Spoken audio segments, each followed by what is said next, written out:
O que está por trás? Os vulcanos são famosos pela sua lógica. Tudo no planeta é pautado pela lógica.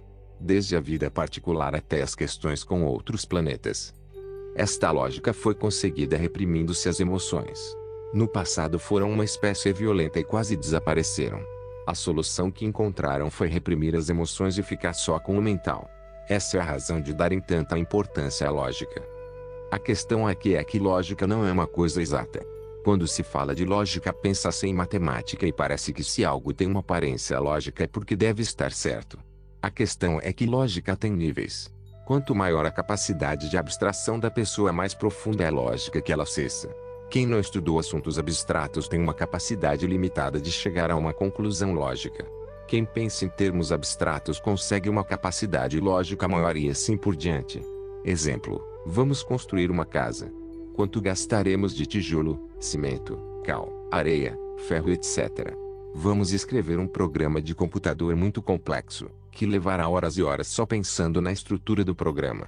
Experimente fazer o cálculo acima e sentirá o grau de dificuldade se não houver desenvolvido um raciocínio abstrato. Vejamos o caso do bar de balada. O raciocínio do dono deveria ser lógico para ele. Se ele conseguir encher de gente no bar, mesmo com portas abertas, sem pagar para entrar, sem consumação, com música ao vivo, dará lucro. Mesmo que tenha um outro bar em frente com preços mais baratos. Mesmo que tenha de pôr mesas na calçada. Mesmo que tenha de pagar os músicos todo fim de semana. Na mente dele daria lucro. O bar fechou em 2 meses. Quando teve de pagar o segundo aluguel. O dono do bar deve achar que era um raciocínio lógico. Mas, quem analisa as condições vê que a situação era muito difícil. E foi o que aconteceu. Portanto, lógica depende de quem está pensando. Uma pessoa que dirija um planeta pensará de forma muito diferente, pois a quantidade de variáveis que tem de considerar é gigantesca. E se uma única variável ficar de fora, o resultado pode ser desastroso. Todo ser em alguma época da vida reprime sentimentos e emoções. Exatamente como os vulcanos. Freud dizia que tudo que é reprimido passa a dominar. Os vulcanos são obcecados pela lógica e pela repressão dos sentimentos e emoções. Acontece que essa repressão cria um escudo, uma couraça, na pessoa. Um escudo no corpo emocional. Todos temos 7 corpos. Um deles é o emocional e o outro é o mental. Os vulcanos ficaram praticamente com o corpo mental só. Quando uma pessoa faz isso, ela engessa o corpo emocional. Ela não sente quase nada. Não há como entrar amor assim. Não há como sentir amor incondicional assim. O corpo emocional está traumatizado pela couraça levantada. Para que esta pessoa comece a progredir na vida é preciso que dissolva essa couraça. Essa couraça não pode ser dissolvida com o mental, com a mudança de crenças, por exemplo. O que está no corpo emocional tem de ser tratado de forma emocional. É assim que a cura emocional acontece, por isso que a catarse é emocional, ela afeta as emoções e sentimentos. E por esta razão que uma pessoa troca a crença e continua tendo o mesmo resultado porque não mudou emocionalmente e, sem limpar o emocional, não há forma de progredir realmente. Para não mexer no emocional, uma pessoa pode fugir de inúmeras formas. Toda fuga da realidade é uma fuga do sentir. Fuga dos sentimentos e emoções. Fuga para manter o emocional do jeito que está. Pensa-se que se mexer no emocional terá sentimentos e tendo sentimentos sofrerá. O problema é que quando se paralisa o emocional, o sofrimento já está instalado. E lógico que aqui entra a zona de conforto. Sofrimento conhecido é melhor que sofrimento desconhecido. Por isso a manutenção do status quo tem tanta importância neste planeta, por pior que se esteja ainda a resistência em mudar. Para poder limpar o corpo emocional é preciso começar a sentir que sente, aceitar os sentimentos, trabalhar com eles, integrá-los e liberá-los. O que fazer enquanto se espera? O tempo de espera é um tempo precioso para se autoanalisar os sentimentos, as emoções, as crenças, a vida, etc. Essa introspecção é indispensável. Olhar para dentro e procurar ter o máximo de autoconhecimento. Autoconhecimento é poder. Quanto mais a pessoa se conhece, mais poder ela tem, poder sobre si mesma e sobre a própria vida. Quanto mais conhecimento, mais capacidade de administrar o entorno. Uma pessoa capaz de prever uma crise econômica pode tomar as decisões corretas para prevenir um mal maior. Quem não enxergar a crise vindo terá grandes perdas evidentemente, então autoconhecimento e conhecimento é dinheiro no bolso. Quanto o dono do bar perdeu por não avaliar corretamente a situação. E isso vale tanto para um bar como para uma enorme empresa. Basta ler os jornais e ver o que acontece no mundo. A que conclusão a pessoa chegará depois de pensar bastante sobre a própria vida? Que é preciso desfazer o escudo, a couraça. Mais cedo ou mais tarde isso terá de ser feito. A couraça provoca a somatização. A repressão inevitavelmente provoca problemas. E preciso deixar-se sentir, e o sentimento que no final virá será amor, porque este é o sentimento que é o universo. A base de tudo o que existe. Qualquer um que cave fundo em si mesmo chegará nele. E é disto que se foge. O outro lado da moeda é aparentemente não reprimir nada. O que parece que não é repressão. A pessoa que não reprime nada é aquela que encontrou uma forma mais sutil ainda de reprimir. E a fuga perfeita.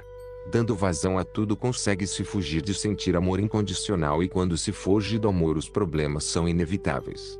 Como sempre, o caminho do meio é o melhor. Trabalhar para dissolver a couraça e sentir amor. Soltar, dissolver a couraça, amar incondicionalmente, doar, servir, ajudar, parecem coisas que fazem com que se perca alguma coisa. Este é o pensamento dominante no planeta. Se a lógica for apenas em função da vida terrestre, isso parecerá verdade. Mas, se a lógica incluir a vida nas outras dimensões, a conclusão será outra. Totalmente diferente. E assim a pessoa enxerga que soltar é ganhar, dissolver é felicidade, amar é o único caminho, doar é ganhar, etc. Atrás de tudo que existe está o amor incondicional. Pergunta: qual é o sentimento que permeia todo o seu ser? O universo é um sentimento. A pergunta para quem já se unificou com o todo é: o que você sente? Qual é o sentimento que permeia todo o seu ser? Qual é o sentimento que domina a sua vida? Qual é o sentimento que orienta todos os seus atos? Qual é o sentimento que faz você viver? Qual é o sentimento que define a sua vida? O príncipe Siddhartha Gautama, com 29 anos, resolveu enfrentar a questão que o atormentava. A sensação de que há algo profundamente errado com a existência. Ele então abandonou tudo para encontrar a resposta. E encontrou. Essa é a questão que nos move, como dito em Matrix. Quando olhamos no espelho, o que vemos? Um reflexo da realidade. O espelho reflete a realidade, mas nós interpretamos o reflexo. Nós não vemos a realidade claramente. Ela passa por inúmeros filtros até chegar na consciência. O que vemos é um pálido reflexo. Tudo está unificado e nós vemos tudo separado. Existe um emaranhamento quântico de tudo o que existe. Desde o início deste universo. Tudo está interligado. Isto é um fato físico, porém o ego quer manter tudo separado, e essa separação é que criou a questão que nos move. O que atormentava Gautama, o que ele enxergou como algo fundamentalmente errado na existência, ele intuiu que tal separatividade estava errada e não descansou até encontrar a resposta. Nossa mente deveria ser um espelho que refletisse sem distorções a realidade última. Quando a mente chega nesse ponto, ela está unificada, é o que se chama ser um canal. Tudo passa sem interferência. Esse era o objetivo de Gautama e ele conseguiu. Isso deveria ser a prioridade de todo ser, e assim o sofrimento desapareceria. O sofrimento está na separação. A felicidade na união. Quando entortamos a colher, não é a colher que estamos entortando, é a nossa mente o que mudou. Entortamos a nossa mente. Mudamos as crenças. Mudamos de paradigma. E assim a colher entorta. Para chegar nesse ponto é preciso entender que não existe separação entre a colher, o espaço e nós. Tudo é uma coisa só, e é por isso que nossa consciência entorta a colher ou a colher entorta nossa consciência. Existe uma única energia no universo. Tudo mais é organização em níveis desta energia, sistemas dentro de sistemas dentro de sistemas. Existe um mundo concreto. Dimensões reais. Só que normalmente só vemos Maya, a ilusão. Para ver o mundo concreto é preciso querer ver. Crer para ver. Primeiro a pessoa acredita, depois vê. Sem por força, sem pressa, sem ansiedade, sem pressão. Sem apego. Soltando como filosofia de vida. Sem reclamar de nada. Soltar e reclamar que soltou é pura perda de tempo. Soltar é um estado de consciência, e uma visão de mundo. Uma filosofia de vida. Na vida é preciso pensar, analisar, refletir. Mas, isso tem um limite também, uma fronteira, além de um determinado ponto paralisa não tudo. E o efeito e não. É preciso deixar fluir. O universo flui sem cessar. Pensar e soltar. Nunca ficar paralisado. Deixar fluir. O arqueiro, o arco, A flecha e o alvo são uma coisa só. É preciso soltar a flecha após o momento de fixação do alvo, só para determinar o objetivo. Em seguida fluir, soltar a flecha. Isso é o Zen. A ideia de um ego, de existir um eu, traz sofrimento. Essa ideia paralisa. E um efeito Zen não. Quando a pessoa solta o ego e deixa as coisas fluírem naturalmente, o sofrimento desaparece. No fluxo não existe sofrimento, não existe um eu, só existe o fluxo e a consciência pode fluir normalmente. Esse fluir é o estado de felicidade. Basta abstrair-se do ego e deixar fluir com a existência. Isso pode parecer muito esotérico, mas é a pura verdade. Quem já unificou sente isso claramente e sente isso num único sentimento. Nada mais importa. Só o sentimento. Porque o sentimento é. A existência é.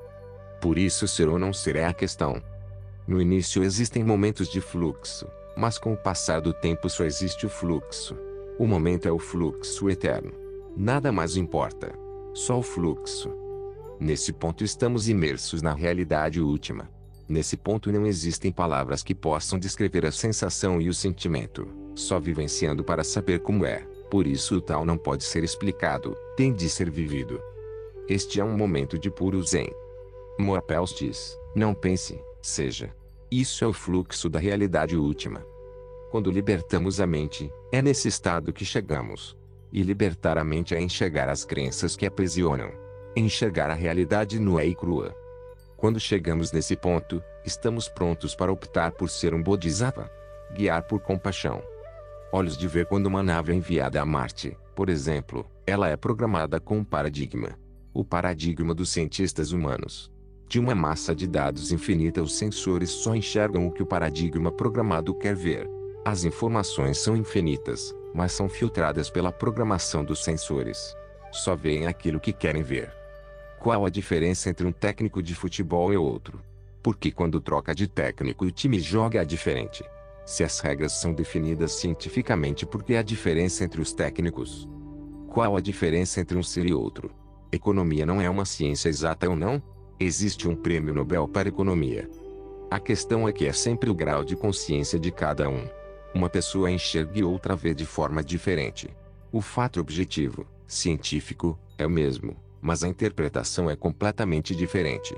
E isso depende dos 5 sentidos de percepção, do paradigma implantado na pessoa, das vivências que teve nesta vida, da educação, etc. Cada pessoa vê o mundo de uma forma completamente diferente. Existe um mundo objetivo, mas a percepção e interpretação é pessoal. Em todos os sentidos. Uma pesquisa mostrou que antigamente quanto mais se envelhecia, mais felicidade se sentia. E que hoje os jovens são mais felizes depois dos 30 anos. E isso muda completamente. Uma das explicações é que antes não havia muita expectativa sobre o que iriam fazer no mundo. Estudaram, trabalhavam, se casariam, teriam filhos e pagariam as contas. Isso era suficiente. Hoje as expectativas são enormes e isso implica em decepção, frustração, etc. Antigamente se soltava a vida e hoje o apego aos resultados é enorme. E todo apego gera sofrimento.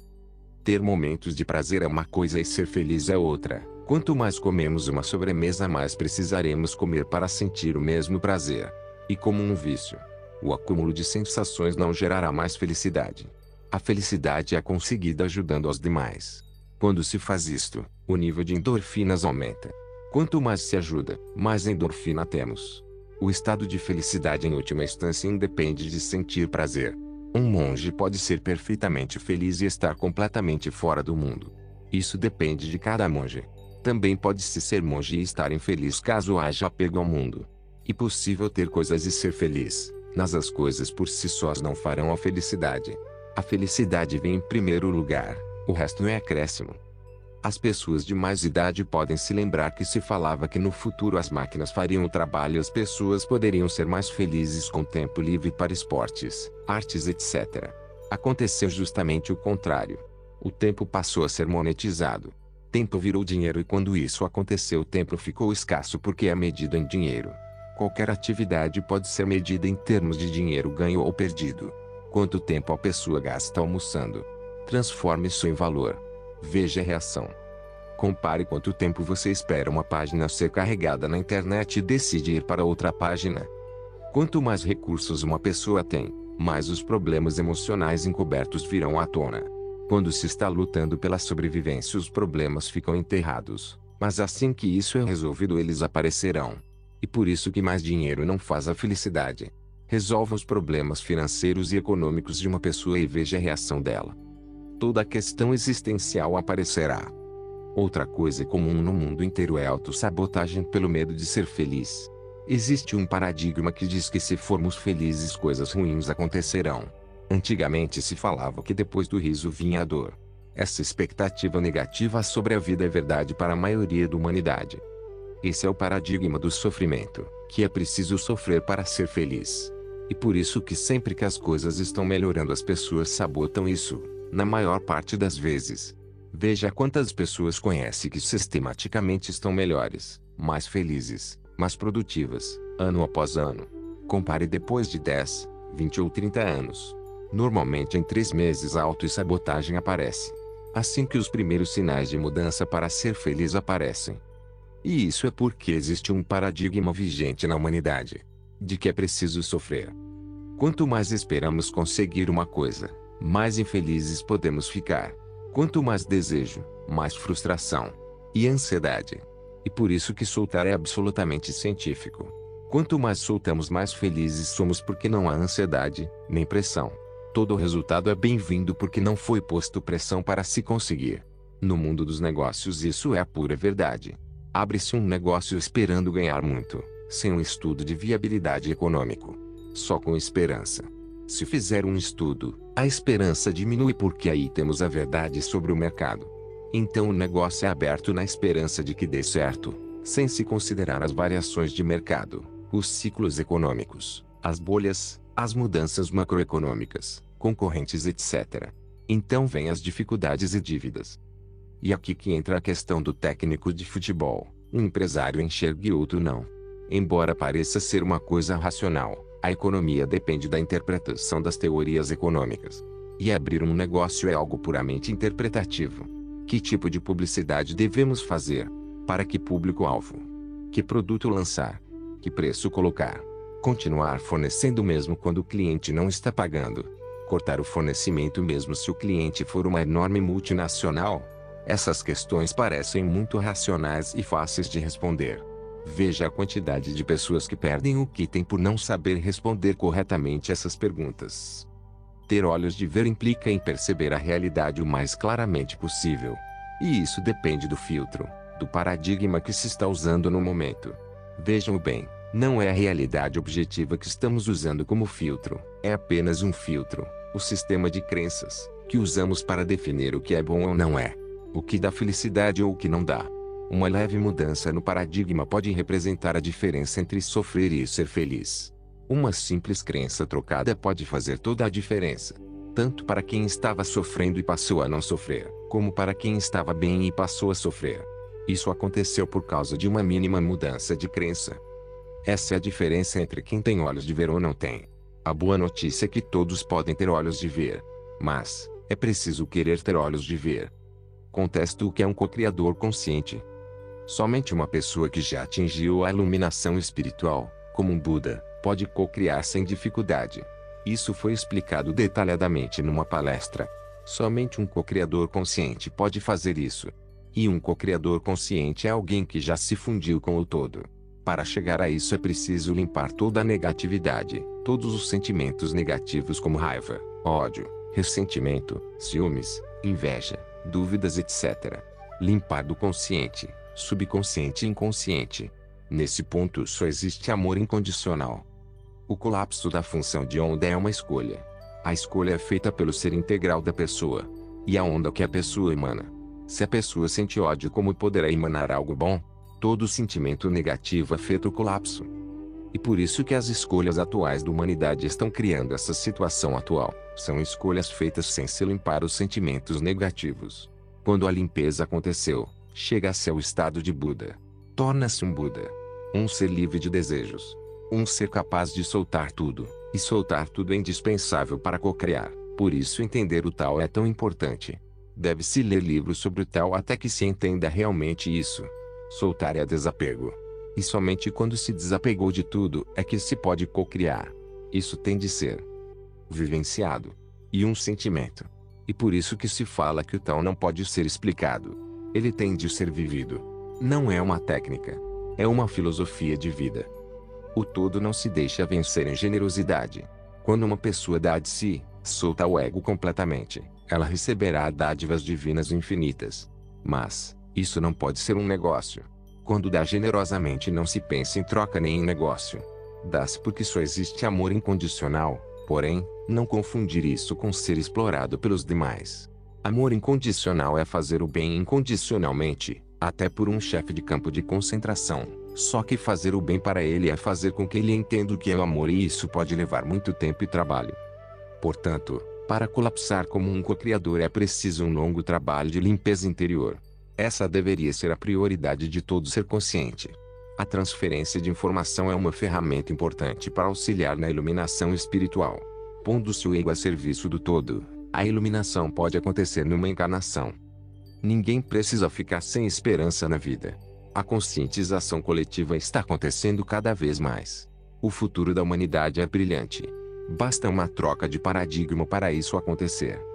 Estamos no caminho. Camelo, temos uma muralha que cerca uma cidade.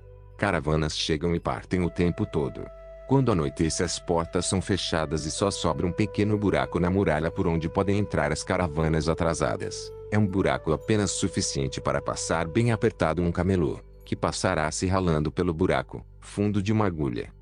E lhes digo ainda, é mais fácil passar um camelo pelo fundo de uma agulha do que um rico entrar no reino de Deus. Mateus 19:24. Quando se fala que é mais fácil um camelo passar pelo fundo de uma agulha, o que se quer dizer é que é preciso soltar a carga para poder passar. Os apegos são o problema. E preciso tirar a carga do camelo para poder passar. Antes tem a carga. Depois que tira a carga e passa, terá outros tesouros do outro lado. Todos entrarão no reino dos céus dependendo do tempo que levem para soltar. É apenas uma questão de dificuldade em soltar, não é uma impossibilidade. Basta soltar que fica fácil. Não estou dizendo para ficarem na miséria que assim entrarão mais fácil. Ficar na miséria e reclamar não adianta nada. A questão é onde está o coração da pessoa. É preciso bom senso e discernimento para entender o conceito e não usar isso como uma fuga da realidade, pois assim não é preciso mais estudar e trabalhar. Isso foi dito em guardai tesouros no céu onde nem os ladrões podem roubar nem as traças comerem. Onde está o coração estará o tesouro. A questão não é a carga. E o que a pessoa faz com a carga? O que a carga significa para a pessoa? Qual a prioridade da carga? Desde que o coração não esteja com a carga, o tamanho da carga é irrelevante. Sempre que uma pessoa quer ganhar, seja lá o que for, e puser toda a ansiedade, toda a pressão interna, do seu coração, do desejo, isso ficará mais difícil de acontecer. Refeito Zeno. Quando a pessoa solta o resultado, aceita que o todo dirige a sua vida, ela não terá mais ansiedade, nem porá pressão em conseguir algo a qualquer custo. Falando de outro jeito, quando aquilo não for mais importante que tudo, aquilo poderá vir para a pessoa. Quando se solta se tem. Quando se prende se perde. É importantíssimo entender que o todo não é mesquinho. Ele é generoso ao extremo. O todo cria, emana, de si mesmo, o nada, o vazio, em termos metafísicos, todos os elementos, da tabela periódica dos elementos da química. Portanto, o todo cria tudo o que existe. Todas as riquezas do universo são pura energia transformada em algo material, sólido, luz congelada. Pode-se criar quanto ouro se quiser, quanto diamante se quiser, etc. Tudo é sua energia transformada em algo. O todo nunca se deixa vencer em generosidade. É impossível isso acontecer. Quanto mais você dá, mais você recebe. Mas, é preciso dar de coração. Dar por amor. Dar por política não funciona. Dar como um negócio não funciona. Dar para manipular não funciona. Uma viúva foi ao templo e deu a única moeda que tinha. Isso é dar. Atenção, não estou falando para dar em tudo o que tem. Estamos explicando de uma forma que fique fácil de entender e foi a mesma coisa que o mestre disse há 2000 anos. Não é literal. E uma metáfora. Porém, se olharmos isso de outra forma, teremos a seguinte situação. O que é mais importante para a pessoa? A sua vida, é claro. Não há nada mais precioso que a vida da pessoa, porque é o maior presente que o todo dá para a pessoa. Se a pessoa quer dar tudo, ela deve dar a sua vida, prestar serviço aos demais, ajudar aos demais incondicionalmente, Isto não significa dar para os que são espertos predadores, e querem explorar os demais. Se a pessoa põe sua vida a serviço do todo, ajuda em tudo o que pode. Isto deve ficar a critério de cada um e depende do bom senso de cada um, pois ajudar alguém e depois ficar reclamando que deu o dinheiro que tinha e agora está na miséria, não é ajudar ninguém. Se a pessoa reclama é porque não deu de coração. Este é um universo de livre-arbítrio. Cada um faz o que quer. Deve fazer isso conscientemente e depois não reclamar. Portanto, a questão não é a carga. E óbvio que cada um tem uma vocação, gosta de fazer determinada coisa. Empreendedores gostam de empreender e outros gostam de trabalhar para quem empreende. Cada função tem suas vantagens e desvantagens. Se o empreendedor é uma pessoa diligente, que trabalha com gosto e prazer, produzirá muito e empregará muitas pessoas. E todos ficarão satisfeitos tendo trabalho, todos progrediram, terão os recursos de que precisam para desenvolver seus talentos naturais, dados pelo todo.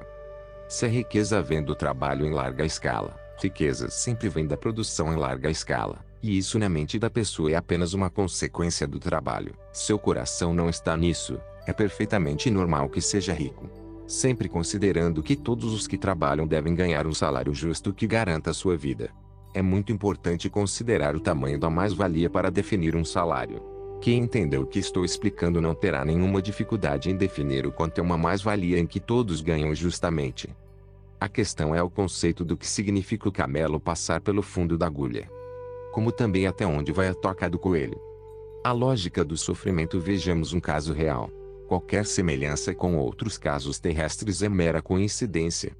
Uma criança aos 4 anos de idade viu sua mãe ficar doente e não levantar mais da cama por 6 anos.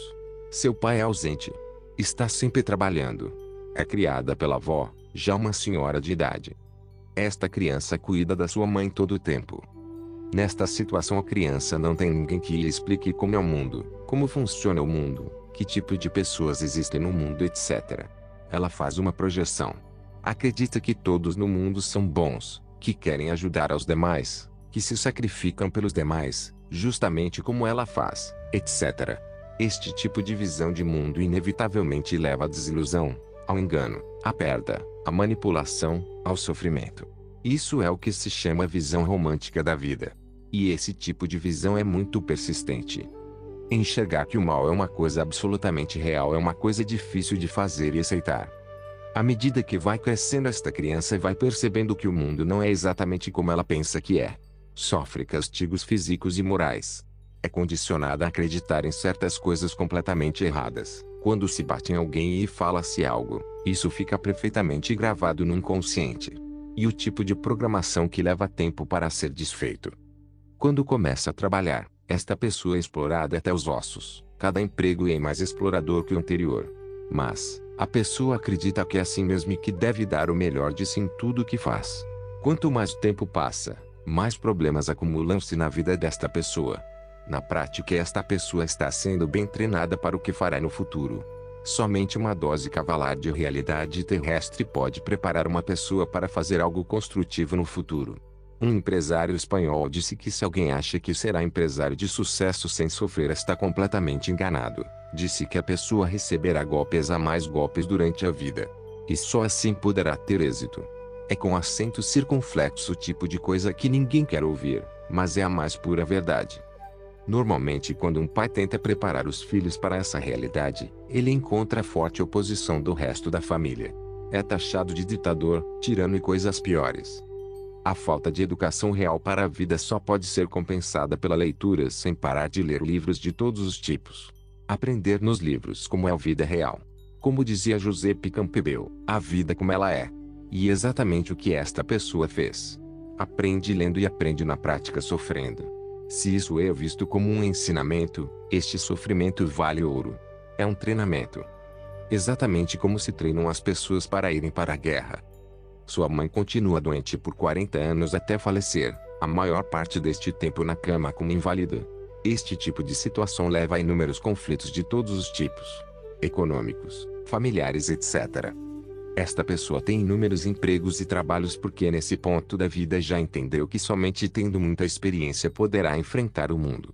Desta forma faz tudo o que é necessário para aprender cada vez mais. Em todas as áreas é possível. Essa experiência vai sempre somando com o sofrimento que continua. São poucos os dias felizes. Um cheque árabe disse uma vez que, durante seus 53 anos, tinha tido 4 dias felizes. Finalmente, quando a pessoa chega na terceira idade, ela entendeu exatamente como funciona o mundo. Tudo o que passou antes foi uma preparação para entender o mundo. A vantagem de trabalhar com pessoas é que se aprende rápido como é o mundo real. Exatamente como neste caso acima. Acredito que muitas pessoas tenham experiências semelhantes a estas, com pequenas variações de detalhes, mas no contexto geral é igual. Este tipo de experiência não é um castigo, nem precisa ser um karma. É apenas uma preparação para a vida real no planeta Terra. Caso contrário, a pessoa estará totalmente despreparada para enfrentar o que vem pela frente em qualquer vida. A consciência de que o mal é real é muito importante. Quando perguntei para essa pessoa se teria preferido que seus pais tivessem explicado detalhadamente quanto de mal existe no mundo, ela disse que sim, que preferia ter aprendido tudo isso com 10 anos de idade, pois assim estaria melhor preparada para a vida e não teria de aprender da forma mais difícil. Nesse ponto existem duas questões: se os pais estão dispostos a fazer isso e se a criança aceita ouvir a verdade. Se a pessoa não está preparada para ver o mal de frente, ela será um alvo fácil para todo tipo de enganos, manipulações e golpes. Esta é a verdade nua e crua. Acontece que ver a realidade nua e crua não é uma coisa fácil. É preciso fazer uma opção de vida de ver a realidade deste mundo como ela é. E isso não é pessimismo, nem negativismo, nem derrotismo. E enxergar a realidade simplesmente como ela é neste planeta. E enxergando a realidade poderemos nos defender de todos os ataques. Existem muitas pessoas com uma visão de mundo totalmente reptiliana, complexo R, espalhadas por todo o mundo. Elas são difíceis de serem identificadas a princípio, mas se olharmos atentamente seu comportamento veremos exatamente como são. Só que muitas vezes isso pode ser tarde demais. O comportamento destas pessoas é extremamente destrutivo e pode acabar literalmente com a vida de quem entre em contato com eles. Econômica, social, etc. Todo sofrimento só pode ser superado se for aceito. Enquanto não é aceito, faz com que seja reprimido para o inconsciente, ficando lá por toda a vida até que seja aceito, elaborado, trabalhado e integrado.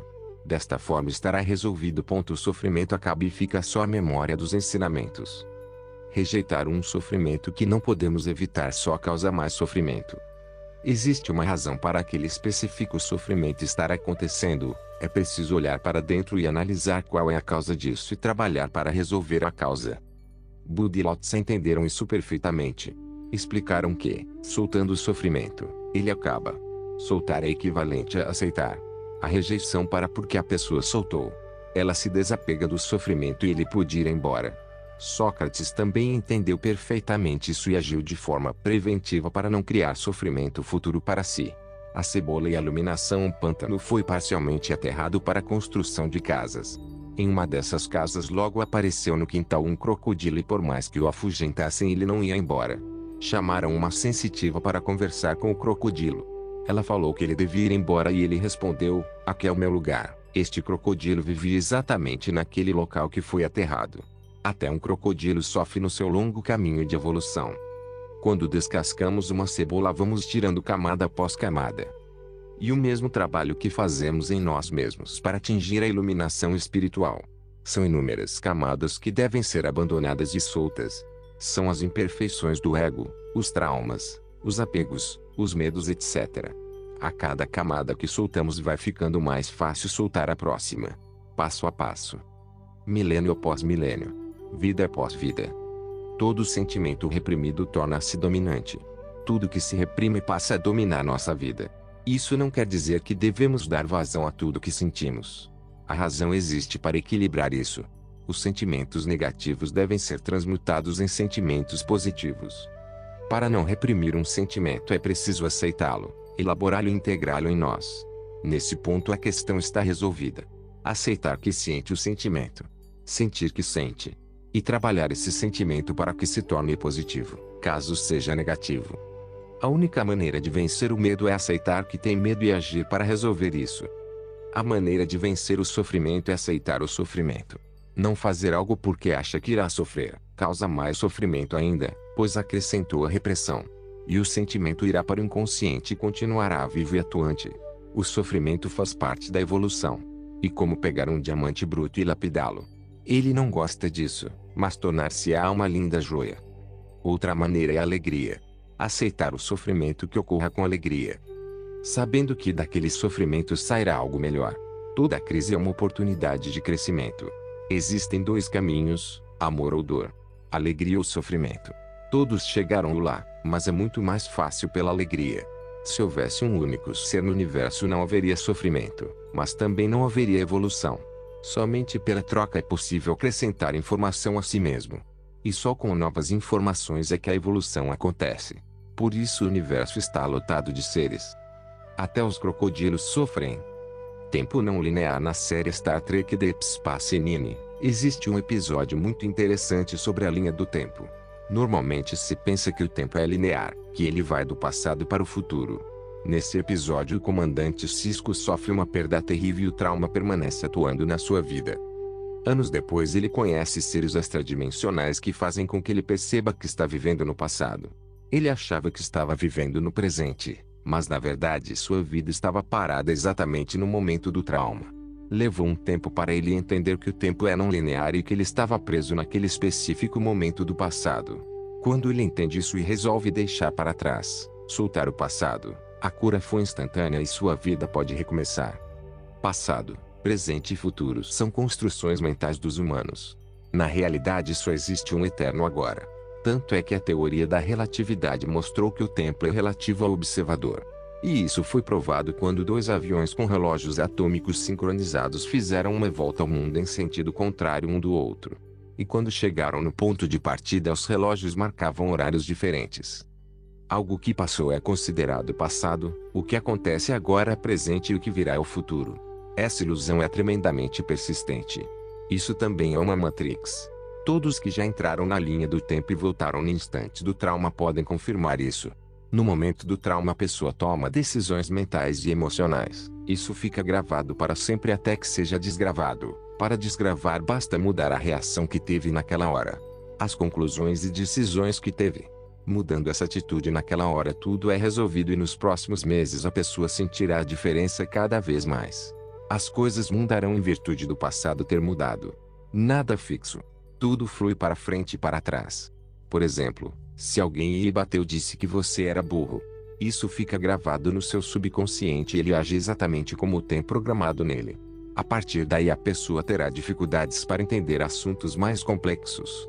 Na prática parece que a pessoa é burra. É só um programa que foi instalado na mente da pessoa. Toda técnica de lavagem cerebral é baseada nisso. A tortura provoca dor e neste momento as afirmações são feitas. Isso é gravado profundamente no inconsciente e passa a fazer parte da personalidade da pessoa. Até que seja desgravado. E isso com uma sugestão pós-hipnótica faz com que a pessoa até esqueça que recebeu os comandos. Quando uma pessoa está presa no passado, seu presente está paralisado. Pensem nos casos em que a pessoa não consegue progredir, ganhar dinheiro, evoluir, crescer, etc. Existe um programa instalado sobre isso. E o que costumeiramente se chama sistema de crenças, inconscientes ou não. Essa programação faz com que a pessoa se comporte de uma determinada maneira que fará com que a programação seja cumprida. Quando começar a progredir ela sofre um acidente. Bate no carro dela ou ela bate o carro. Acidentalmente. Erra as questões no concurso público quando passa limpo o rascunho. Fala uma bobagem numa entrevista de emprego. Chuta a bola para fora na cara do gol. E assim por diante. Tudo isso é fruto dos programas instalados. Seja agora ou há muito tempo atrás. Pela vida da pessoa pode-se avaliar que programas estão atuando e fazer a mesma coisa que Sisko fez. Entender o que está acontecendo. A consciência cura. Quando a consciência fica consciente de algo aquilo muda. Para resolver todos os problemas basta expandir a consciência. A consciência ganha mais complexidade. Esse insight é que cura. E o insight vem depois de que mais informação entrou na consciência. Uma pedra parada na beira do caminho está recebendo sempre a mesma quantidade de informação. Sua evolução é lenta, por isso as pedras demoram para evoluir. Se alguém trocar a pedra de lugar ou posição ela começará a evoluir mais rápido, pois está recebendo mais informação. E por isso que um budista andando no caminho troca a pedra de lugar. A atenção que se dá para um cachorro de rua faz com que ele evolua mais rápido. A energia amorosa que se envia para um mendigo faz com que ele evolua mais rápido. Quando se põe amorosamente a mão numa árvore, ela evolui mais rápido. O conhecimento da linha do tempo é um conhecimento valioso. Permite que a pessoa resolva seus problemas rapidamente e ganhe tempo na vida. Basta fechar os olhos e voltar no momento do trauma, ou seja o que for que quiser mudar na sua vida. Vá na origem do problema no tempo. Estando lá, refaça sua atitude. Muda a forma com que abordou o problema ou reagiu a ele. Faça afirmações de como agirá, se sentirá dali para frente. Volte ao presente e continue sua vida. Pouco a pouco verá os resultados práticos. Todos os momentos de sua vida, daquele instante do passado até o presente, serão modificados sutilmente. E o futuro mudou da mesma forma. Isso também é válido fazendo isso do futuro para o presente. Pode ir no futuro e determinar o que quiser.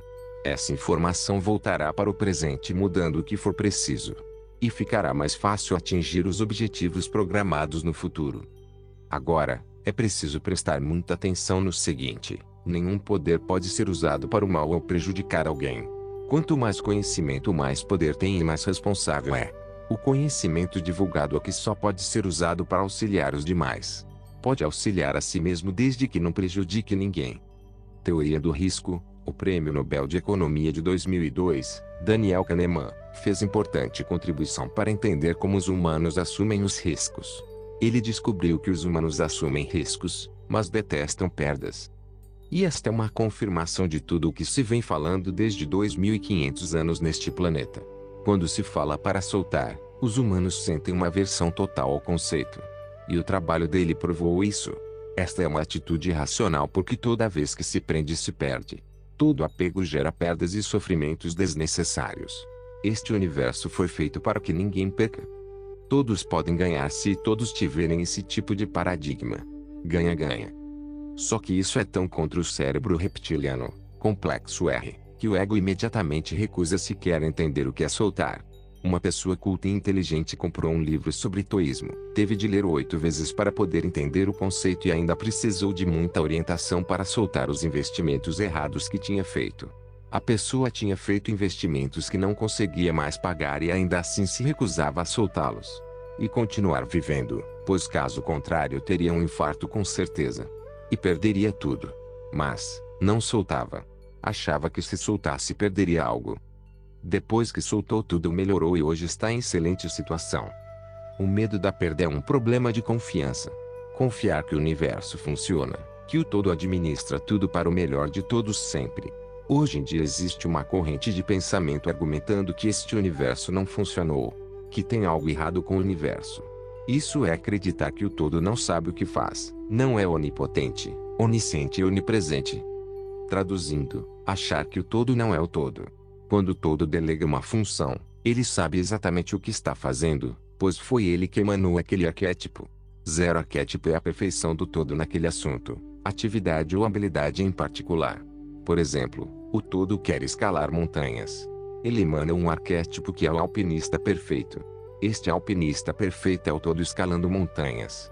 Não comete erros, faz sempre o melhor, evolui sempre, tem alegria escalando, etc. E perfeito. Toda a problemática se resume nisso. Em confiar no todo, mas para isso primeiro é preciso entender o que é o todo, quem é o todo. E depois sentir o todo dentro de si. Na centelha divina.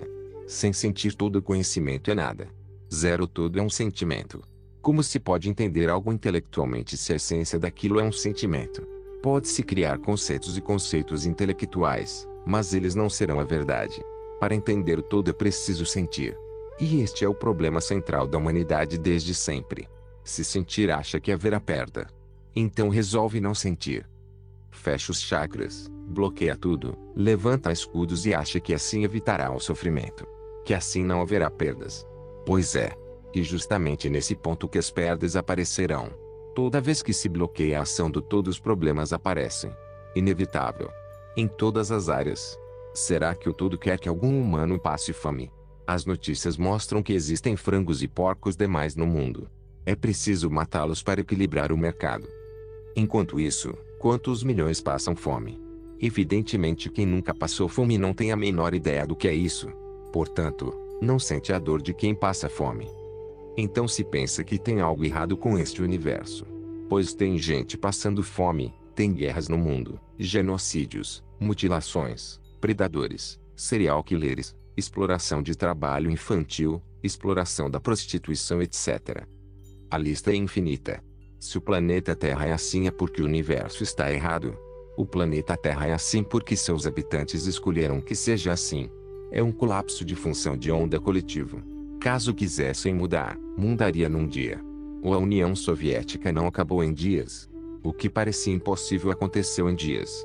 Quando as pessoas deixaram suas casas, seus pertences entraram nos trens e carros e foram para a fronteira do oeste. O muro desabou num dia. Quando as pessoas soltaram tudo, enquanto foram apegados, persistiu por quase um século. Atenção, não estou julgando. E um fato histórico. E no oeste o problema é o mesmo. Haverá sofrimento, fome, crises, miséria, crimes, desemprego, etc. Enquanto houver apego. E o apego é tão grande que sequer essa ideia pode ser pensada. Buda e Lao Tse tiveram de fazer o que fizeram. Eles vêm fazer um trabalho e fazem. Não importa o custo que seja. Mas, o resultado levará milhares de anos. A humanidade decidirá quantos milhares de anos levará.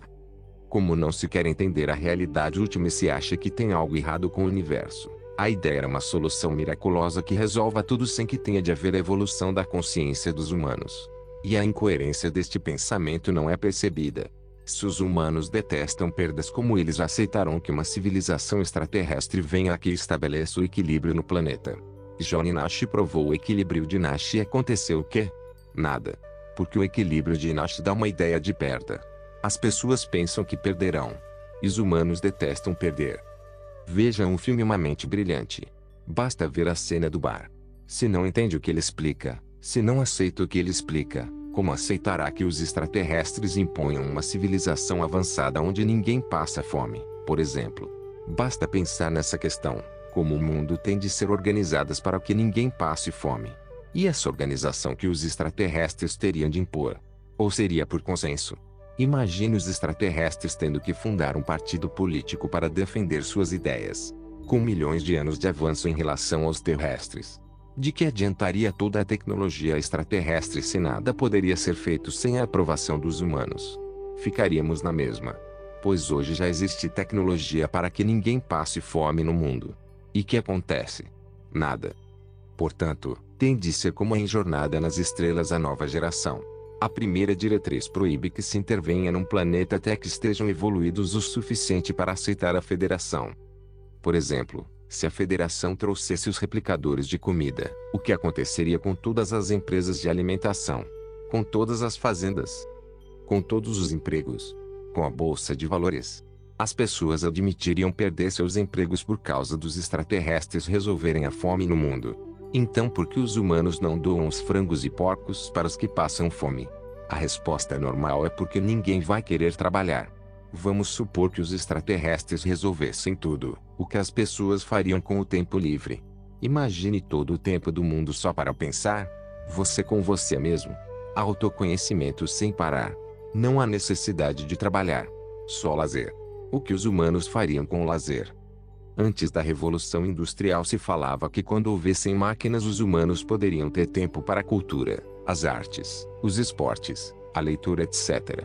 Depois de 400 anos de Revolução Industrial, quando já se tem máquinas para quase tudo, computadores, robôs, etc., o que aconteceu?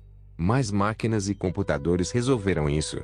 Ou somente com a evolução da consciência haverá evolução realmente? E em todas as outras áreas é a mesma coisa. Por isso, os extraterrestres positivos só observam. No dia em que os humanos decidirem pelo equilíbrio de Nash, eles poderão aparecer. Olhai os lírios do campo, excelente livro de Érico Veríssimo. Os Ferengis são uma espécie extraterrestre que cultuam o materialismo na sua expressão máxima. Seu líder espiritual é o grande Nagus. Eles acreditam que só existe a matéria e que o universo é um contínuo material. Seu único objetivo é o lucro e para obter lucro vale qualquer coisa literalmente. O maior crime para os Ferengis é quebrar um contrato. Para a administração dos Ferengis foram criadas 285 regras de aquisição.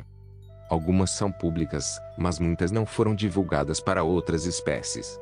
Tudo é regido pelas regras de aquisição. E tudo depende da interpretação das regras. O único objetivo de um Ferengi é ganhar dinheiro, já que acreditam que com muito dinheiro terão um lugar privilegiado no tesouro celestial.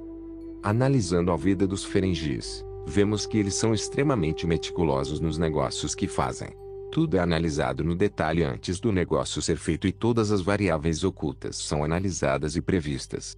Para um Ferengi não existe sorte ou azar. Existe a habilidade de ganhar dinheiro por qualquer meio. E essa habilidade exige muito estudo e trabalho. A vida dos Ferengis foi descrita nos livros de Ira Stevender. Em qualquer ramo de negócio, o estudo das regras daquele negócio é da maior importância. Conhecimento é poder, poderia ser muito bem uma das regras de aquisição. Talvez seja uma das regras ocultas. E por isso que a literatura Ferengi tem milhares de livros sobre negócios, comércio, especulação, etc. Eles documentam tudo sobre os negócios. O planeta é administrado pela Câmara de Comércio. A capacidade intelectual dos Ferengis é enorme. Estão sempre atentos à mais mínima oportunidade de ganho, mas que sempre dependa apenas deles mesmos. Nenhum Ferengi deve entrar num negócio sem estar muito bem instruído sobre como é aquele negócio. Trabalham e estudam sem cessar para ganhar mais e mais. Sua moeda é aceita em toda a galáxia. Quark é um membro exemplar na sociedade Ferengi. Quark é a partícula elementar que forma a matéria. Quando um Ferengi vai ao banco e diz ao gerente que tem um capital para aplicar e que logo precisará dele, liquidez, se o gerente falha em aplicação de longo prazo onde não é possível mexer, resgatar, no dinheiro, o sexto sentido Ferengi levanta as orelhas na hora. E os Ferengis têm orelhas enormes. Deve ser para escutar as oportunidades de negócios, como também são seu órgão erótico. Quando um Ferengi está negociando alguma coisa e vê que os termos do negócio mudam durante a negociação, mudar a regra do jogo enquanto o jogo é jogado, ele para a negociação. Os Ferengis acreditam em ficar cada vez mais ricos, mas fazendo negócios. O importante é entender que os Ferengis estudam profundamente os negócios em que entrarão. Desde as primeiras palestras sempre falei sobre a vida do mestre. Fiz uma palestra exclusiva sobre Zen Budismo Toísmo. Inúmeras vezes citei Siddhartha Gautama, o Buda. Existe um subtexto embutido em todas as palestras. Existem coisas que é preciso deduzir do que está sendo dito. É impossível dizer tudo. E preciso deduzir o resto. Mas, o que foi falado é absolutamente claro. Quem tem olhos veja. A mesma coisa acontece em todas as postagens, livros, etc. Nada do que está ali é por acaso. Tudo tem um objetivo e está passando uma mensagem. Ver ou ler apenas um pedaço dessas informações é não ter a visão de conjunto. Uma co-criador consciente é alguém que chegou no estado búdico. Isso foi explicado N vezes. E o que é um Buda? O que fez Siddhartha? Era um príncipe riquíssimo que largou, soltou, tudo para procurar a iluminação espiritual. Encontrar a iluminação foi um longo caminho de lutas e sofrimentos. A iluminação só acontece depois de muita preparação. Isso está implícito na vida de todos eles. Quando se fala que um monge levou uma paulada na cabeça e recebeu a iluminação na hora, não está dizendo que é instantânea. Foi depois de muita preparação e tempo que ele ficou pronto para receber a paulada na cabeça e ter o insight. Sempre há uma longa vida de estudo e preparação. Quanto mais informação tem, mais curto pode ser o período de preparação. O que faz um Buda quando chegou na iluminação? Solta tudo porque não tem mais necessidade de nada. Como é um co-criador consciente, não tem mais necessidade de nada, já que cria o que precisa. E um Buda precisa de muito pouca coisa. Um Buda tem outra visão da vida. Como Lao Tse ou Sócrates. Quando expliquei que a pessoa tinha lido 8 vezes um livro sobre toísmo e então entendeu, é exatamente isso que aconteceu. As 8 leituras foram a preparação. Esta pessoa tinha comprado 4 apartamentos e não conseguia pagá-los. Estava numa situação difícil em vista disso e não via a solução. Hoje está muito bem. Qual foi a solução? Soltar os apartamentos, devolver os apartamentos e perder os 100 mil que já tinha pago. Precisou ler 8 vezes para soltar os 100 mil. Soltou e resolveu todos os seus problemas.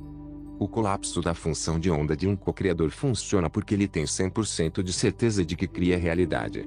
Só que o co-criador consciente nunca cria realidade para si, para seus objetivos pessoais ou particulares. Um co-criador só serve. Como dizem os vulcanos, estamos aqui para servir. E os vulcanos são extremamente racionais e lógicos. A capacidade de co-criar é uma função divina. E como uma função divina só pode ser usada para ajudar, nunca para os próprios interesses. Porque nesse ponto não há mais os próprios interesses. Tudo isso está claramente colocado no site da Igreja Cristã de Atum, https://www.igrejacristadeatum.org/. Ela é uma consequência de tudo aquilo que foi explicado durante todos esses anos. E a consequência natural. Se o site for lido com olhos de ver e analisado com cuidado, se verá tudo aquilo que está dito aqui. E dito nas palestras e livros. Ninguém cita o mestre sem que esteja de acordo com ele. Se o mestre é citado como exemplo, qual dedução tirar disto? É com acento circunflexo óbvio que todo o ensinamento do mestre está sendo passado de outra forma, está sendo explicado em outras palavras, para facilitar o entendimento. Talvez ainda não tenha sido entendido o que significa unificação da ciência com a espiritualidade. E o que significa a centelha divina. Somente haverá paz neste planeta quando isso for entendido. Somente haverá prosperidade para todos quando isso for entendido. Uma só visão de mundo. Tudo unificado em todas as áreas de comportamento humano. Tudo mudará quando essa unificação for conseguida. Nesse dia não haverá mais pobreza, exploração, mutilação, prostituição, etc. Quantas vezes foi dito que soltar é a solução? O desapego. Pois, somente quando paramos de pôr pressão para conseguir algo é que o universo pode prover. Somente quando paramos com a ansiedade é que o universo pode prover. Trabalhar e soltar. Esta é a solução. Fazer a sua parte e soltar. No devido tempo o resultado aparece. De acordo com as leis divinas. O universo foi projetado para que todos possam ser felizes, mas isso depende do livre-arbítrio de cada um fazendo a sua parte todos terão a sua parte da felicidade. Conseguir o que querem para que as pessoas consigam o que querem é preciso entender algumas coisas. Se não estão conseguindo é porque o conteúdo da consciência da pessoa tem crenças negativas sobre crescimento, dinheiro, progresso, etc. O crescimento tem de acontecer em todas as áreas da vida do ser humano. Outra possibilidade são as crenças de rejeição ao dinheiro e etc. Ou não sair da zona de conforto. Ou sentimentos negativos como ódio, raiva, ciúmes, preguiça, etc. Ou usar drogas e álcool, etc. E quando se fala de crescimento não é comprar um celular novo. E uma mudança interna. A vida da pessoa é exatamente igual ao conteúdo da consciência. Somando o consciente, subconsciente e inconsciente. Tudo isso é uma coisa só e dá para saber o conteúdo de tudo isso pela vida e atitude de qualquer pessoa. Quando um conteúdo desses vem à tona, a cura acontece. É por isso que psicanálise funciona. Enquanto esses conteúdos são reprimidos não pode haver progresso. Está claro que sem limpar isso não há possibilidade de progredir. Sem limpar toda a consciência não há como progredir. Isso é extremamente importante de entender e aceitar. Querer resultados na vida prática sem limpar a consciência é algo que não existe. Magia é quando se mexe no exterior para obter algo sem haver nenhuma mudança interna. Não fazemos magia em hipótese alguma. O funcionamento do universo é uma coisa simples para se praticar e complexa para entender. E por isso que uma pessoa, por mais simples que seja, consegue ser feliz. Basta aplicar algumas simples regras. Entender a física do universo é outra história. Ninguém precisa ser físico para ser feliz e próspero. Basta seguir as simples regras. Se uma pessoa está cheia de graxa e sujeira é preciso tomar um bom banho para tirar tudo isso. Parece óbvio. Com a consciência é a mesma coisa. O universo volta para a pessoa exatamente o que ela tem na consciência. Tudo é consciência. Portanto, limpando a consciência tudo é possível. Na medida em que está limpa. O que é limpar a consciência? E resolver todas as questões pendentes de todas as encarnações passadas. Acredite-se nisso ou não. Isso é irrelevante neste caso. O conteúdo está lá e precisa ser limpo. Perdoar, perdoar-se e pedir perdão. Soltar tudo. Para tomar o banho acima será preciso esfregar muito e isso não é confortável. E precisa de tempo. Tirar uma energia negativa que está na pele, como a graxa, é fácil de entender, mas tirar de dentro da consciência é outra história. O ego da pessoa acha que qualquer limpeza é um ataque a ele e resiste de todas as formas possíveis e imagináveis. A limpeza seria muito fácil se a pessoa se dispusesse a soltar todos os apegos facilmente. Porém o ser humano acha que uma crença é ele mesmo e reage violentamente se questionam suas crenças. Isso é feito na vida social e internamente é a mesma coisa. E por isso que é desconfortável limpar. Se as pessoas aceitassem soltar as crenças que já provaram que estão erradas seria muito fácil progredir. Por exemplo, se fosse feita uma pesquisa perguntando para a humanidade se querem viver numa economia materialista ou espiritualista, o que acham que responderiam? No momento, o mundo inteiro optou por uma economia materialista. Não se vê nenhuma mudança vista nisso e uma economia materialista gera desemprego, salários de fome, recessão, bolhas infindáveis de todos os tipos, etc. Quando uma pessoa que acredita no materialismo faz um trabalho de iluminação espiritual, o que acontece? Uma tremenda reação de resistência, e isso é desconfortável. A pessoa puxa o freio o máximo que pode. Lembram-se de que foi explicado várias vezes nas palestras e livros que a onda que porta a informação é a própria onda do todo. Isto é um fato. Acredite-se ou não, não existe nada fora do todo. Tudo que existe é o todo. E tudo em última instância é uma onda. Consciente, inteligente, amorosa, onipresente, onipotente e onisciente. E impossível portar uma informação sem essa estar na onda do todo. Impossível. Ponto e um fato. Zero. Todo não tem nenhum problema se as pessoas querem fazendas, carros, casas, apartamento, aviões, barcos, bois, ouro, diamantes, etc. A questão é que para conseguir isso é preciso seguir as regras de funcionamento do todo. O todo é positivo, alegre, próspero, amoroso, etc. Tudo de bom em escala infinita. E o todo é tudo que existe. Portanto, nada pode existir fora dele. Para conseguir essas coisas é preciso ter a energia do todo. Zero. Todo cria tudo dele mesmo. É uma transformação de energia pura e simples. É com trema assim que os átomos são criados. O todo emana o campo de Higgs e essa fricção gera a massa do universo. É complicado, mas ninguém precisa entender isso para conseguir o que quer. Basta sentir da mesma forma que o todo sente. Amar incondicionalmente. Se esse sentimento ainda não existe em larga escala na pessoa, é preciso limpar o que está lá e transformar o conteúdo da consciência em amor. Substituir o ódio por amor. E etc. Limpar os traumas do passado, desta vida e de outras. Por exemplo, caso a pessoa tenha sido enforcada, é preciso limpar essa energia por amor no lugar. Enquanto o trauma existir, a pessoa atrairá situações parecidas, já que este é o conteúdo da sua consciência. O trauma está no corpo emocional que atrai de novo, até que seja limpo. Só acreditar que está limpo não funciona. Isso é só mental. É preciso limpar no corpo emocional, e é por isso que a limpeza é desconfortável. E por isso que muita gente fala que quer ganhar dinheiro e gosta de dinheiro, mas na prática não faz nada para ganhar dinheiro. O foco da pessoa não está no dinheiro, está em festas, baladas, passeios, etc. Cada um escolhe como quer viver. Só não se deve ficar reclamando da vida se o foco está contrário ao que a pessoa fala que quer. É preciso paciência para limpar. Um banho de chuveiro limpa, mas demora alguns minutos. Uma mangueira de bombeiro limpa em segundos, mas o corpo da pessoa ficará em pedaços. E por isso que a limpeza é feita na medida que a pessoa suporta ou deixa. O ego sempre procura seus interesses. E o ego é o cérebro reptiliano. O complexo R. Caso a pessoa tenha paciência para limpar tudo isso, os resultados aparecerão com certeza absoluta. É impossível um exterior não ser igual ao interior. O que está em cima é igual ao que está embaixo. Já disse Hermes Trismegisto. Basta olhar para dentro de si ou para a própria vida para perceber as crenças que tem, ou rejeições, ou preconceitos, etc.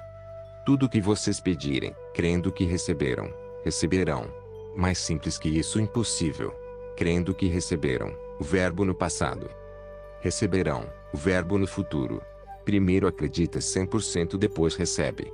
A questão é que a crença é toda a consciência da pessoa. O poder de manipular a realidade implica enquanto a pessoa limpou a própria consciência. E por isso que uma pessoa tem um grau de poder e outra pessoa tem outro grau. Essa é a diferença entre as pessoas, o grau de consciência que tem. Um general não enxerga as variáveis de uma batalha e outro enxerga. Um técnico de futebol não consegue resultados e outro técnico consegue imediatamente, com o mesmo time. Um empresário leva a empresa à falência e outro é o sucesso. E assim por diante. Um enxerga e outro não enxerga. O que é óbvio para um é um mistério para outro. Caso fosse só uma questão de lógica e matemática, todos teriam o mesmo resultado. Tudo que está escrito acima é preciso ser entendido para que se tenha resultados. Enquanto forem só poucas pessoas que entendem isso, os resultados aparecerão sem grandes mudanças sociais. Quando muitas pessoas entenderem isso, a sociedade mudará. É com trema impossível que muitas pessoas colapsem a função de ondas sem que tudo mude. Por exemplo, se todas as pessoas que passam fome hoje em dia colapsassem a comida que querem, teria de haver uma mudança inevitável de uma economia materialista para uma economia espiritualista. Colapsar é fazer uma escolha. Vejam quanto é gasto com armamento por ano pela humanidade. Uma pequena parte disto acabaria com a fome no mundo. Porém, isso não muda. Só mudará quando muita gente entender o que está escrito acima. Um último conselho: a viagem é eterna. Não existe local de destino. A viagem é o destino. Só existe o caminho. Uma descoberta fundamental foi a do campo do ponto zero. Na temperatura do zero absoluto, menos 273 graus negativos, a energia, matéria deveria ficar paralisada e isso não acontece. O mundo subatômico continua sua dança infinita de energia. Nunca a energia para de vibrar. Em todos os lugares do universo a energia está em movimento, gerando um suprimento infinito de energia. A energia trocada entre as partículas excede toda a energia da matéria em 10 elevado a 40. Richard Feynman disse que a energia de 1 metro cúbico seria suficiente para ferver todos os oceanos da Terra. A energia do campo do ponto zero é que dá estabilidade à matéria. Sem ele não haveria matéria. É por causa do campo do ponto zero que é possível o emaranhamento quântico, pois tudo está interligado através do campo do ponto zero. Todas as partículas estão em contato com todas as outras todo o tempo. E todas as ondas estão em contato com todas as outras ondas. E no final só existe uma única onda. A viagem começa num determinado dia. Seja na outra dimensão ou nesta. Quando saímos desta dimensão continuamos a viagem na outra dimensão. Quando voltamos para essa dimensão continuamos a viagem assim por diante ad infinitum. A viagem nunca termina. E eterna. Não existe porto de destino nem estação de trem para parar. A energia do campo do ponto zero não para nunca e a viagem não para nunca. Tudo mudando, transformando, evoluindo, assimilando informação sem parar. Qualquer objetivo, planejamento ou ação que não considere o dito acima é perda de tempo. Não funciona. Não dá resultados. Tem consequências desagradáveis. A consequência sempre existe. Causa e efeito. Plantação e colheita. Os frutos podem ser agradáveis ou amargos. Como a viagem não acaba nunca, a bagagem que vamos acumulando pode ser um problema na troca de dimensão. Muitos baús, armários, roupas, tesouros, utensílios etc. Para serem transportados para outra dimensão. Isso é um problema de transportadora. E de lá para cá a mesma coisa. Muita bagagem é sempre um estorvo. A melhor forma de conduzir isso é soltar a bagagem e levar só o estritamente necessário. Tanto de um lado para outro e assim por diante. Quando a bagagem fica muito volumosa os problemas aparecem e mais bagagem é atraída num círculo vicioso sem fim. Se alguém perde a bagagem, começa a acumular nova bagagem imediatamente e a experiência mostra que nunca há bagagem suficiente.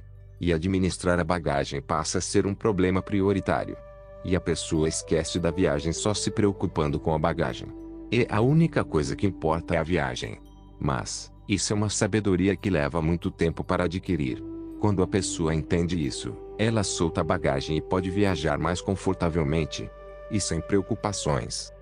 A preocupação em acumular bagagem leva muitas vezes a pessoa a fazer coisas que encurtem o tempo de conseguir mais bagagem. A pessoa começa a manipular a energia para conseguir mais bagagem às custas dos demais passageiros. Essa manipulação deixa de ter limites e passa a valer qualquer coisa para ter mais. Nesse ponto a energia troca de polaridade e passa a ter uma polaridade negativa. O campo do ponto zero é que dá estabilidade a todo o universo e qualquer tentativa de manipulação deste campo para fins de acumulação de bagagem, prejudicando ou manipulando os outros passageiros, cria uma causa com efeito negativo inevitável. A viagem não tem fim e o efeito voltará mais cedo ou mais tarde.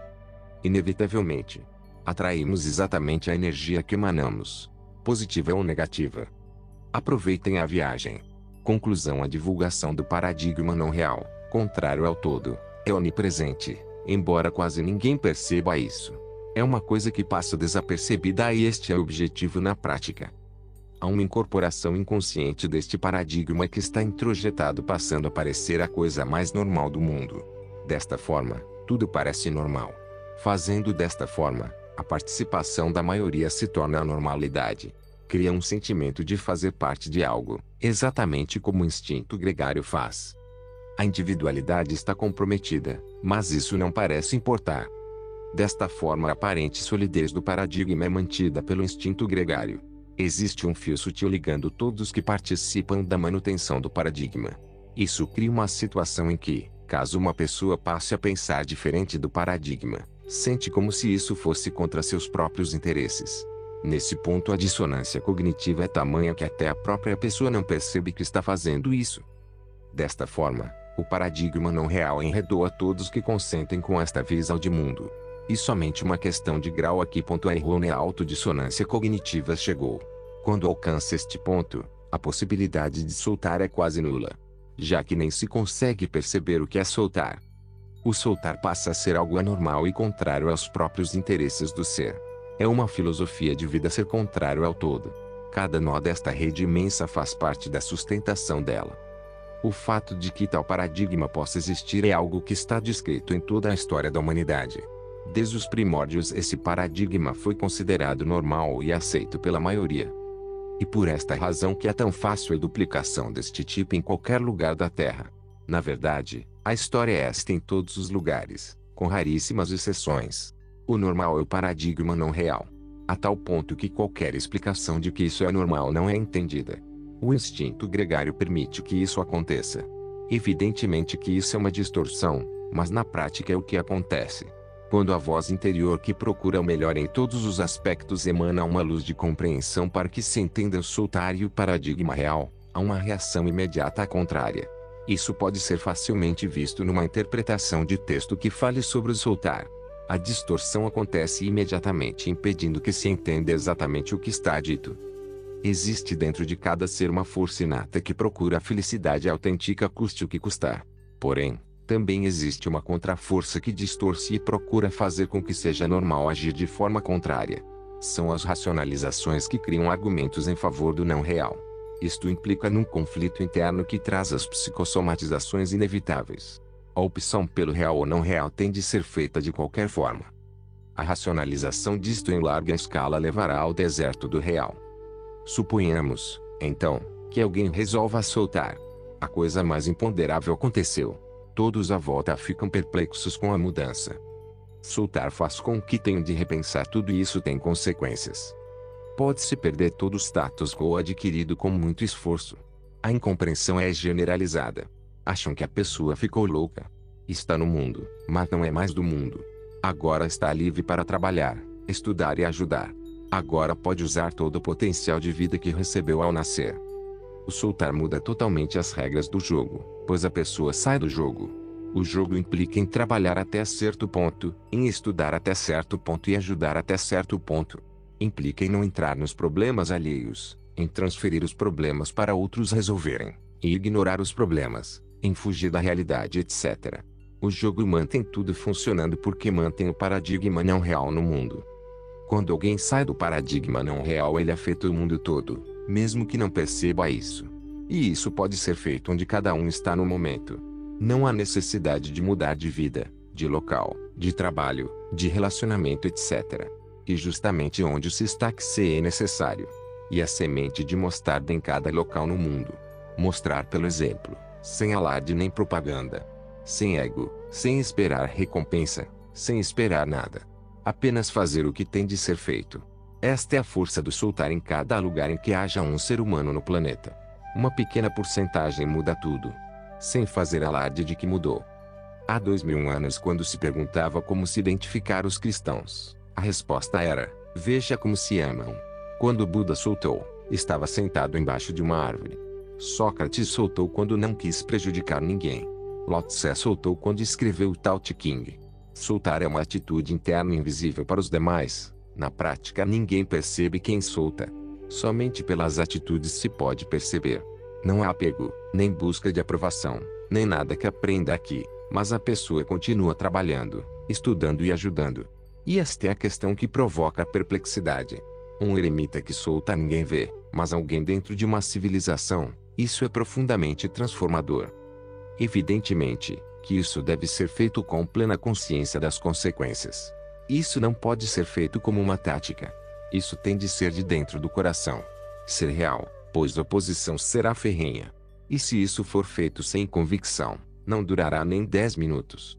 O paradigma não real não suporta o paradigma real. Não se deve ter nenhuma ilusão quanto a isto. Fim. Se você chegou até aqui, apoie nosso trabalho se inscrevendo no canal, deixando o gostei. Não se esqueça de compartilhar. Grato por ajudar. Só lembrando que não tenho nenhum vínculo com o autor do livro. Apenas estou divulgando o trabalho. Até breve.